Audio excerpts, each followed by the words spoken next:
Putin Bad News Putin's desperate oil sanctions siphon $1.5 billion. An investigation by the Financial Times suggests that the charges may have raised more than $1 billion $1.5 billion, in a single quarter, allowing Russian companies to earn far more from crude oil sales to India than was previously recognized. After its full-scale invasion of Ukraine last year, the West enacted measures intended to limit Russia's revenues, and until recently, Russia appeared to comply on this route. For less than the ceiling price of $60 per barrel, its oil producers have been selling crude to India. However, when shipping is factored in, the prices charged by them and the traders they employ become significantly higher. Overcharging of up to $1.2 billion may have been made in the 3 months leading up to July, according to a Financial Times analysis of ships operating directly from Russia's Baltic ports to India. Academic Benjamin Hilgenstock of the Kyiv School of Economics, who has been researching price cap evasion, has said, inflated shipping costs are a major concern as they effectively create a leak in the price cap regime through which someone, somewhere can siphon off billions of dollars. British Foreign Secretary James Cleverly said, "It is no surprise that Putin is becoming increasingly desperate and dishonest in his attempts to mitigate the impact of the price cap. The price cap has had a significant impact on Russian revenues ever since it was implemented. Those who are helping Russia fund its illegal war should know that the United Kingdom will work with its allies to enforce this measure." The G7's price cap is meant to prevent a disruption in the flow of Russian oil while reducing potential war funding. However, the cap does not restrict freight prices, only buyers, shipowners, and insurers from the participating countries. The average price of crude oil shipped to India from Russia's Baltic ports was around $50 per barrel in December through the end of June, according to customs records issued in Russia. This ensured that the sales did not exceed the limit set for the free on board (FOB) price, or the price of the oil at the loading port. The cost, insurance, and freight (SIF) price paid in India following delivery during the same time period was $68 according to data from Indian Customs. This was a significant savings compared to the average price of oil across the globe during that time period, around $79 per barrel, but it does imply a price increase of $18 per barrel between the Baltic and India.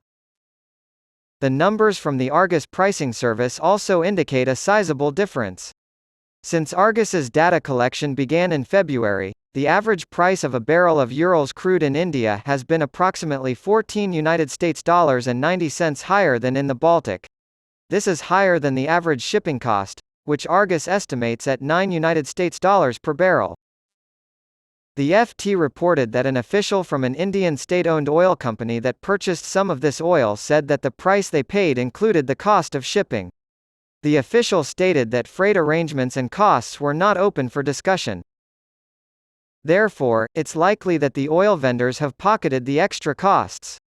Oil producers Lukoil and Rosneft have reportedly made direct sales to Indian refineries, as reported by Kepler, a data analytics firm. Trading companies have emerged in the past year with close ties to several Russian oil companies, and in these cases the sale is managed by these companies. After accounting for the time difference between departure and delivery, Kepler estimates that Russia shipped 108 million barrels from the Baltic to India in 134 vessels during the months of May and July, when the spread between Argus prices averaged $17 per barrel. Commercial shipping costs were an estimated $9 per barrel at the time, so Argus's estimate puts the potential value of the overcharges at $800 million. Mr. Hilgenstock stated, "If Russian oil companies and traders agree to these kind of contractual conditions, we have to assume that a portion of the spread is being captured by Russia, regardless of whether Russia owns the tankers moving the oil." The Russian Navy does operate a number of tankers.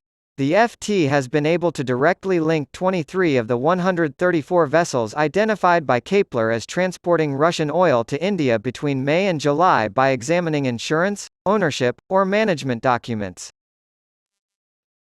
Sun Ship Management, which operates most of these vessels, has been sanctioned by the UK and EU for its ties to Sovcomflot, the massive Russian state tanker fleet. The Financial Times has discovered 26 more ghost vessels whose current owners acquired them after the conflict began. Since being purchased, all of them have made a dramatic turn toward the Russian oil routes, and some of them have even been linked to Russia in the past. Their owners are a mystery, hidden behind shell companies based primarily in the Marshall Islands and Liberia.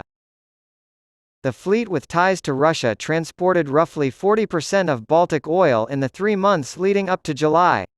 Based on Argus's freight cost estimates, this fleet could have made over $350 million in revenue during the quarter. When the $800 million in inflated fees is added in, it's possible that Russian entities made $1 billion more in unreported revenue during that time period. Currently, India is the recipient of about 25% of all Russian exports of crude and refined oil. According to the International Energy Agency, Russia's total oil exports during this period were worth $39 billion. By maintaining low prices in its Baltic ports, Russia was able to use vessels covered by Western insurance. The majority of the ships operating that quarter were covered by G7 insurance, and 46 of them were managed by Greek companies. The Pinnacle. But as international crude prices have risen by 15% in the past month to near $85 per barrel, the number of Western vessels has decreased. As a result, the cost of living in Russia is creeping closer to the ceiling. According to Argus, the average price quoted in the major Baltic port of Primorsk last month was over $60. This makes it harder for companies with ties to the West to move oil while staying within the cap's parameters. As a result, in the month of July, a significant number of Greek ship managers began withdrawing from the Russian crude market. Even without accounting for rising freight costs, the International Energy Agency reported on Friday that Russia's oil export revenues in July hit a record high since the cap was introduced. However, the increased prices may put off potential buyers as well. According to the Fort, an Indian oil official has stated that the price difference is now only $2 to $10 per barrel. According to Amrita Sen of Energy Aspects, Indian imports may now decline as the discounts aren't as generous. Now that there is evidence that the majority of cargoes are trading at or above the price ceiling, their banks are also becoming concerned.